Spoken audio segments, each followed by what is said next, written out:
Hello les amis, j'espère que vous allez bien et j'ai le plaisir de vous retrouver pour une nouvelle pile à lire. Ça fait un moment que je vous avais plus tourné de piles à lire sur la chaîne mais plutôt des piles à mood parce que pour être franc avec vous, les piles à lire ça me mettait une certaine pression, le fait de savoir que j'avais ces livres qui étaient sortis et moi j'ai ce côté assez compétitrice on va dire, c'est que voilà, si je fais une pile à lire je vais essayer de m'y tenir et voilà, ça me mettait quand même une certaine pression de faire des piles à lire, donc c'est pour ça que je m'étais tournée vers les piles à mood. Et là, il y a eu plusieurs éléments qu'on fait que j'ai eu envie de me relancer dans des challenges et de vous faire des piles à lire, mais cette fois en me disant bah cette fois tu te mets pas la pression, si tu les as pas lus, y retourne là dans ta pile à lire principale et voilà. Donc la première raison déjà c'est que comme je vous avais dit, j'avais pris la résolution d'un peu restreindre les services presse. Alors le début d'année ça n'a pas du tout été ça et puis là je me rends compte en fait que j'arrive gentiment à un stade où au niveau service presse, eh bien, ça roule et j'en ai plus tellement qui doit arriver derrière, donc je me dis voilà, ce serait l'occasion de faire un challenge et de faire une pile à lire à côté. Et l'autre raison qui m'a vraiment motivée, c'est que déjà là je suis aussi également dans une période où je lis beaucoup depuis le début de l'année, c'est reparti niveau lecture fin d'année 2023, j'étais un peu... J'avais eu un peu comme une panne de lecture, j'avais plus autant de plaisir à lire et depuis le début d'année, c'est reparti petit à petit et puis déjà un challenge que j'ai fait à l'année m'a déjà bien motivée. Je me dis pourquoi pas un challenge sur quelques mois, peut-être que ça fera aussi que je serai d'autant plus motivée, donc voilà encore une autre des raisons. Et la toute dernière, celle qui m'a aussi vraiment motivée, c'est que, alors je sais pas si je vais pouvoir vous le montrer, mon chariot à livres que Chérie est en train de me préparer est arrivé, voilà, vous voyez une petite partie, je vous le montrerai plus en détail dans un vlog. Et du coup comme il est arrivé, ça m'a motivé justement à proposer des piles à lire en fait, parce que déjà dans ce chariot j'ai sorti la pile à lire de mon jeu des gommes à pâle que je vous remets dans le petit i si vous l'avez raté, et mes piles à lire saisonnières. Donc ça m'a un peu fait de la place dans la bibliothèque là qui est ma grosse pile à lire. Et je me suis dit ben ce chariot j'ai bien envie de le remplir et de mettre ben, d'autres piles à lire que je pourrais avoir à faire entre temps. Donc voilà pourquoi. Mais bon, assez de blabla, entrons dans le vif du sujet. Donc je vous propose ici ma pile à lire du Flowers Book Challenge qui est proposée par Madame Errance, Camille de la chaîne Madame Errance. Je vous mettrai sa chaîne dans la barre d'infos. Ça fait, il me semble, c'est la 3e année qu'elle le fait ce challenge. Alors ça sera la première fois que j'y participe personnellement parce que les autres années, comme je vous disais, j'ai suivi le challenge mais je ne l'ai pas fait personnellement parce que je savais que je n'aurais pas le temps et je n'avais pas trop envie de faire des piles à lire et de me mettre de la pression. Donc cette année, c'est la première fois que j'y participe mais j'ai vraiment envie. Et comme je vous dis, là j'ai vraiment envie de passer un petit moment sympa avec des nouvelles piles à relire. Et ce challenge me semblait vraiment idéal. Donc, qu'est-ce que c'est que le Flowers Book Challenge? Eh bien, il s'agit d'un challenge littéraire qui aura lieu du 1er mai, donc aujourd'hui, au 1er juillet. Et là, donc, vous devez lire des livres qui vont entrer dans différentes catégories. Donc là, il y a 7 catégories et une catégorie bonus. Et dans chaque catégorie, en fait, c'est un nom de fleur. Donc soit il faut lire des livres qui ont une couverture de la couleur de la fleur, ou sinon en lien avec les thèmes que représente la fleur. Voilà, donc si vous voulez en savoir plus, je vous mets également la vidéo de présentation du Flower Book Challenge de Madame Errance dans la barre d'infos et je vous laisse du coup la regarder pour en savoir davantage. Moi du coup c'est parti, je vais vous présenter ma pile à lire. Donc la première fleur est l'aconite et il faut donc lire un livre de couleur bleue ou un livre qui parle de trahison. Et pour cette catégorie, moi j'ai choisi d'y mettre un livre numérique. Il s'agit donc de La Guerre des clans, les Short Adventures, le choix d'étoiles de sapin d'Erin Hunter aux éditions Pocket Jeunesse. Donc là ce sont vraiment des petites nouvelles de la Guerre des clans. Et dans ce livre on va suivre du coup Étoile de sapin qui était autrefois le chef du clan du tonnerre. Sauf qu'il a abandonné le code du guerrier et également il a trahi tout son clan par la même occasion en décidant d'abandonner sa fonction de chef. Donc voilà, on va suivre ses aventures. Alors je trouve que celui allait très bien avec la catégorie car dans le résumé on parle clairement d'une trahison. Donc c'est clair que je ne pouvais pas le mettre ailleurs que dans cette catégorie. Et pour moi ça me fait vraiment plaisir car La Guerre des clans c'est une saga que je lis depuis adolescente. Et là, ça me fait plaisir, ça me permettra de lire cette petite aventure qui est sortie il y a peu de temps et d'en apprendre plus sur Étoile de Sapin. Et donc savoir ce qui lui est vraiment arrivé une fois qu'il a quitté le clan du tonnerre. La seconde fleur, il s'agit du camélia. Et ici, il faut lire un livre de couleur rouge ou une suite de sagas. Donc pour moi, ça n'a pas été trop difficile de choisir. J'ai décidé de me rabattre sur la Chronique des Bridgerton, le tome 4, Colline, de Julia Quinn. Voilà, et ça c'est aux éditions aux éditions François Virpoche. Voilà, je vous montre la couverture. Et donc ici, ben, on va suivre Colline Bridgerton qui demeure un cœur à prendre à 33 ans et qui ici on va dire pas mal de chroniques de la part de Lady Whistledown. Il va faire un pacte avec Penelope Featherington qui est amoureuse de lui depuis qu'elle a 15 ans. Et en fait ils vont essayer de faire un pacte pour essayer de démasquer Lady Whistledown. Mais au fil de ces aventures, il se pourrait bien qu'il y ait d'autres choses qui évoluent entre nos deux protagonistes, voilà. Donc ça tombe bien en fait que je puisse le glisser ici car comme je pense beaucoup d'entre vous l'ont vu, là, il y aura la saison 3 de la Chronique des Bridgerton qui va être diffusée prochainement sur Netflix. Alors il fallait que je lise ce livre avant de regarder la série, donc ce challenge est vraiment la... Donc, oui, le challenge et la catégorie ici sont vraiment la bonne occasion pour pouvoir... pour faire que je le lise, et puis ben, j'ai vraiment hâte. En plus là, Colline c'est un personnage que j'apprécie particulièrement, et aussi Pénélope, donc j'ai vraiment hâte de voir tout ce qui va se dérouler dans ce tome, et après, une fois qu'il sera lu, je pourrai me lancer sereinement dans la série Netflix. Donc ici on part sur une lecture qui fait un peu plus de 400 pages, c'est écrit quand même très petit et assez serré je trouve, mais si je suis pris comme pour les autres tomes de la Chronique des Bridgerton, ça va se lire tout seul et j'ai vraiment hâte, comme je vous dis, de découvrir l'histoire de Colline et de Pénélope. La prochaine fleur, il s'agit de l'azalée, donc il faut lire un livre de couleur rose ou qui parle d'un amour sincère.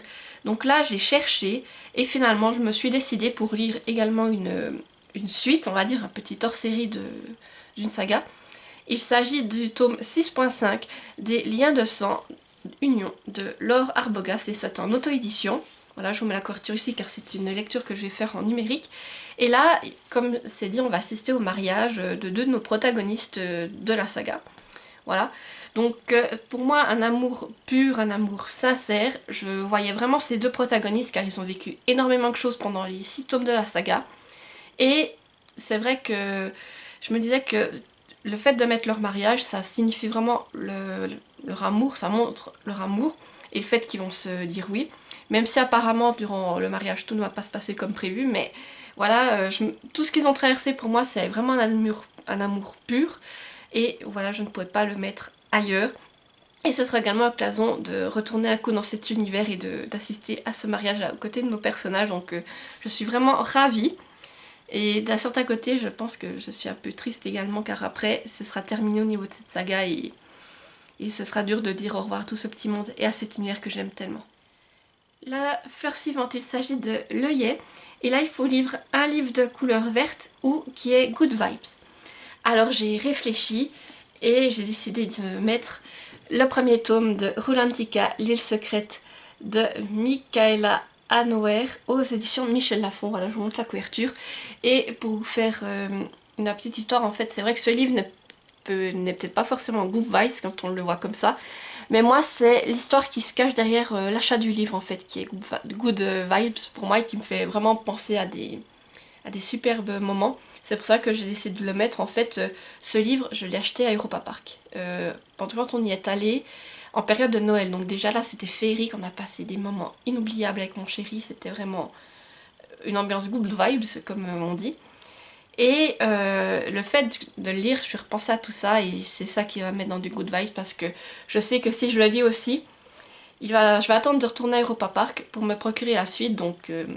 voilà, ça veut dire qu'il y aura à nouveau un super moment derrière et après un bon souvenir avec la suite qui sera achetée. Donc voilà pourquoi j'ai mis ce livre dans cette catégorie, car pour moi, le Good Vibes, il est dans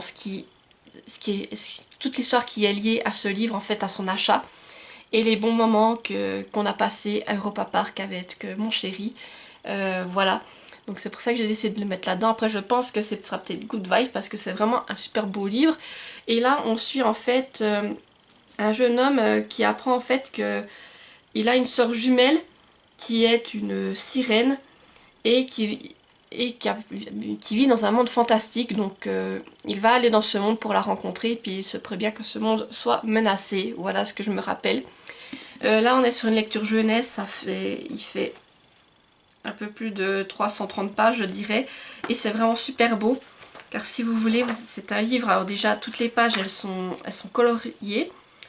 Et vous avez des illustrations, vous voyez, c'est vraiment magnifique. Donc je pense que je vais passer un super moment de lecture sous la mer avec des sirènes, d'autres créatures fantastiques et cette fameuse île secrète, voilà. Et comme je vous dis, ben, je pense que aussi quand je le lirai, j'aurai en tête des bons moments de notre petit séjour hivernal à Europa Park. La prochaine fleur, il s'agit de la pétunia, et là il faut lire un livre de la couleur orange ou qui traite de la colère. Et là aussi j'ai cherché, parce que c'est vrai qu'à première vue je ne voyais pas trop quel livre je pourrais y mettre en lien avec la colère, et j'en ai trouvé un qui pourrait passer. Donc il s'agit de Off Campus, le tome 3, The Score, d'Elle Kennedy aux éditions Hugo Roman. Je vous le mets ici car c'est une lecture en numérique. Et ici on va suivre Ali qui est un peu en pleine crise de nerfs parce que elle ne sait toujours pas ce qu'elle va faire à la fin de ses études. En plus, elle s'est fait larguer. Et il y a une star du hockey, Dandy Laurentis, qui commence à y tourner autour, mais elle, ça ne l'intéresse pas de s'envoyer en l'air pour un coup d'un soir avec lui. Donc voilà. Et de l'autre côté, on suit Dan, qui lui Ali lui a tapé dans l'œil.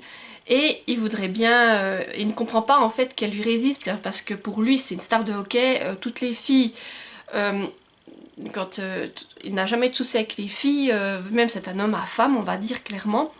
Et là il ne comprend pas pourquoi avec Alice ça ne marche pas. Et après réflexion il va peut-être se dire qu'il va peut-être arrêter les amourettes d'un soir pour peut-être laisser place au grand amour. Voilà. Donc au niveau de la colère, si j'y reviens en fait, vraiment la situation d'Ali, je pense qu'après tout ce qui est arrivé, le fait déjà qu'elle est dans une situation, elle ne sait pas ce qu'elle va faire de sa vie après ses études, et qu'en plus elle s'est fait larguer, donc je pense que là il y a de quoi être en colère, surtout qu'en plus quand Dan commence à venir lui tourner autour et qu'il cherche juste un coup d'un soir, je pense qu'il y a de quoi être en colère, donc c'est pour ça que je l'ai mis là. Et l'autre raison c'est que c'est vrai que cette saga j'en lis un tome par année, et je me suis dit que là le printemps c'était peut-être la bonne période pour me lire la suite. Et du coup, je me suis dit que comme j'arrivais à le caser dans ces catégories, eh bien ça valait le coup, j'avais envie de continuer, surtout que c'est des sagas, que c'est des lectures que j'aime beaucoup, qui sont sympathiques à chaque fois. Et là, j'ai hâte de découvrir cette romance entre nos deux personnages, et voilà. Donc j'espère avoir le temps de la lire et puis de vous en reparler. La prochaine fleur, c'est le bouton d'or, et là il faut lire un livre de couleur jaune ou un livre jeunesse ou avec de l'évolution. Donc là j'ai décidé de mettre Alice à Venise de Caroline Quinn, et c'est aux éditions, c'était la Bibliothèque Verte, c'est qui publiait ça, aux éditions Hachette Jeunesse. Voilà, je montre la couverture. Donc oui, j'ai joué avec le terme jeunesse, donc déjà pour moi Alice c'était des livres que je lisais quand j'étais jeune, donc j'ai décidé un peu de faire un petit retour dans ma jeunesse. Et voilà, donc ici on va suivre Alice qui est en vacances avec Bess et Marion à Venise, donc ce sont ses amies. Et elles sont vraiment emballées à l'idée de découvrir la ville, de vraiment se reposer et tout ça. Sauf que tout ne va pas se passer comme prévu, car elles vont devoir enquêter sur une disparition. Et Venise pourrait bien voilà, révéler tous ces mystères, on va dire. Voilà. Donc pour moi c'était une lecture que j'avais achetée à une bourse aux livres, donc je me dis que c'est l'occasion de la sortir, surtout que j'adorais les Alice. Et cette enquête-là d'Alice, je ne l'ai encore jamais lue, donc ce sera l'occasion de la découvrir. Là, c'est une lecture assez rapide, hein. Normalement ça se lisait très vite. Les Alice, il fait un peu plus de 180 pages. Et c'est écrit quand même assez grand, je trouve. Et normalement, il y a des illustrations. Si j'en trouve une, bien entendu, c'est toujours ça le hic. Mais je sais qu'il y a des illustrations dans ces livres, c'était peut-être les plus anciens. Parce que vous, je sais pas, mais moi j'étais de l'époque où, ben voilà, il y a des petites illustrations en tête de chapitre. Mais je disais, oui, moi je suis d'époque où, avant d'avoir ces formats-là, j'avais les vieilles bibliothèques roses et bibliothèques vertes, vraiment tout en carton. Et dans celle-là, je me rappelle, il y avait des illustrations. Donc maintenant, à voir si dans celle-ci, peut-être qu'il y en a aussi, mais là je ne les trouve pas. Mais voilà, en tout cas, j'ai hâte de me replonger dans des aventures d'Alice, surtout que j'adorais ses enquêtes et je passais toujours un agréable moment. Donc je me dis que c'est l'occasion de me relancer là-dedans et puis de lire ce tome d'Alice pour pouvoir peut-être m'en procurer un autre lorsque je retournerai dans une bourse aux livres. La prochaine fleur, il s'agit de l'iris, et là il faut lire un livre de couleur violette ou un livre avec de la diversité. Et c'est vrai que là j'ai eu un peu de mal à me décider, mais j'ai finalement décidé de faire confiance à un auteur que je sais qui met pas mal de diversité dans ses ouvrages. Donc je vais me lire en fait Dans la vie des pantins de Tig Clown aux éditions de Saxus. Voilà, je vous le montre, c'est l'édition collector, il est encore sous blister, je vais le déballer vraiment au dernier moment. Donc ici niveau diversité en fait, alors j'ai décidé de prendre la diversité peut-être pas au niveau des êtres humains, mais ici on est dans un univers où c'est une réécriture de Pinocchio. On suit Victor qui est le dernier humain et qui vit avec 3 robots dans une petite maison dans des arbres. Alors il vit aux côtés de son père Giovanni qui est un robot, mais également de l'infirmier Rakshid aux tendances sociopathes mais au grand cœur, et de Rambo, un petit robot anxieux. Donc voilà, j'ai trouvé que la diversité c'était pas mal au niveau de ces robots, qu'on avait des robots qui poirent des défauts, des traits de caractère humains en fait, pas des défauts, qu'est-ce que je raconte, des traits de caractère qui sont humains. Donc j'ai trouvé ça que c'était sympa. Et un jour, ils vont récupérer de la casse, un androïde qui va par mégarde alerter les services de sécurité. Et ils vont donc venir chercher Giovanni pour l'emmener en ville, et dans le but en fait de le réinitialiser et d'effacer sa mémoire. Donc Victor et ses amis vont tout faire pour que ça n'arrive pas. Voilà pour le résumé, donc j'espère que vous avez compris quelque chose. Sinon, au cas où, vous avez toutes les informations dans la barre d'infos si vous voulez aller lire vous-même le résumé. Mais voilà, j'ai voulu jouer sur la diversité à ce niveau-là. Je sais que Tig Clown, pour ce que j'en ai entendu, il inclut pas mal de diversité dans ses ouvrages, donc pour moi je me suis plutôt fiée à ça. Et c'est vrai que ce livre me faisait super envie depuis que je l'ai acheté, car déjà une réécriture de Pinocchio, je me suis dit que ça pourrait être intéressant, plus là avec des robots. Oui, ça me fait vraiment envie, et voilà, j'avais envie de le sortir, donc c'est l'occasion. Et là, ce sera aussi l'occasion de le déballer et de voir ce qui se cache sous ce blister, voilà, mais vraiment j'ai hâte, et vraiment j'espère qu'il va me plaire tout autant que La maison au milieu de la mer céruléenne. Et la fleur bonus, il s'agit du muguet. Donc ici, il faut lire un livre de couleur blanc ou un livre one shot. Donc j'ai décidé ici de mettre un livre d'une de mes autrices chouchou. Il s'agit d'Instant Karma de Marissa Meyer aux éditions Pocket Jeunesse. Donc je vous mets la couverture ici, car c'est une lecture en numérique. Et ici on va suivre Prudence, en fait, qui du jour au lendemain va se retrouver avec des pouvoirs. Et avec ses pouvoirs, elle va décider de rétablir la justice, donc de faire payer aux mauvaises langues et aux gens qui s'en prenaient aux plus faibles. Sauf que ses pouvoirs sont hermétiques sur, comment il s'appelle, Kin, je sais pas comment ça se prononce, mais qui est la pire personne qu'elle connaisse. Et avec lui ça ne fonctionne pas. Et les choses vont encore s'aggraver lorsque Prudence se retrouve à devoir travailler avec lui au refuge pour animaux maritimes. Voilà. Donc déjà, je pense qu'il fait pas trop plaisir, et suite à cela, elle va peut-être se rendre compte qu'il n'est peut-être pas la mauvaise personne qu'elle pensait qu'il était. Voilà. Donc là, c'est un livre, c'est un one-shot qui me fait vraiment envie. Déjà, c'est du Marissa Meyer, j'ai adoré les chroniques lunaires, donc j'avais envie de découvrir sa plume dans un autre registre. Et là, cette histoire, elle est toute doudou. Et je pense qu'entre la période printemps-été, ça peut se lire super bien.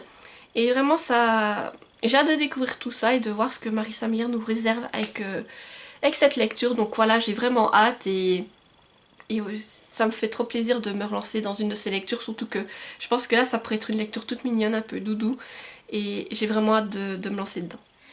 Et voilà pour cette pile à lire, j'espère qu'elle vous aura plu. N'hésitez pas à me dire en commentaire si vous aussi vous participez au challenge, quel livre vous allez lire, est-ce qu'il y a certains des livres que j'ai présentés que vous avez lus, et qu'est-ce que vous en avez pensé du coup, est-ce que ça a été des bonnes lectures pour vous. Et comme d'habitude, si vous êtes trop timide pour laisser un commentaire, mettez-moi un emoji, donc comme ici on parlait du Flowers Book Challenge, mettez-moi un emoji, mettez-moi une fleur du coup, pour me dire que vous êtes là, que vous avez regardé la vidéo jusqu'au bout. Et comme d'habitude, n'hésitez pas à mettre un petit pouce en l'air pour me soutenir, à activer la petite cloche pour ne pas rater mes prochaines vidéos, et à vous abonner car ça fait toujours plaisir. Et ça me motive tout simplement à vous proposer de nouvelles vidéos chaque semaine. Voilà. Sur ce, j'espère que cette pile à lire vous aura plu, et je vous dis à bientôt pour une nouvelle vidéo. Bye bye!